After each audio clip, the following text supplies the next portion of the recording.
muslimalarim, Allohga shukr, xonamni chiroyli qilib tozalab oldim. O'zi ham mazza qilib tozaladim.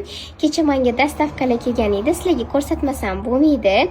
Qizlarjonlar, turmushga chiqmasimdan oldin men faqat tabiiy gullarni yoqtirardim. Turmushga chiqqanimdan keyin oyijon hovlida shunaqa искусственный sun'iy gullar qo'yib qo'yganlar-da.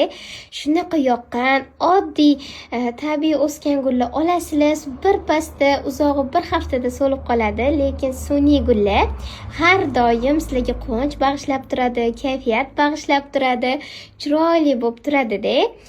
Rissa chiroyli sun'iy gullar zakaz qilgan edim. Xonamga ozgina o'zgartirish kiritish uchun hozir men sizlarga bittasini ko'rsatmoqchiman. Qaranglar, sariq lola. Agar esingizda bo'lsa, divonimni oldida ham sariq lola turardi. Hozir uni ham ko'rsataman. O'zi ham mana shu xonamdagi gullarni bir-biriga mosladim-da. Chiroyliligini qaranglar, men organizerlarim bilan shunaqa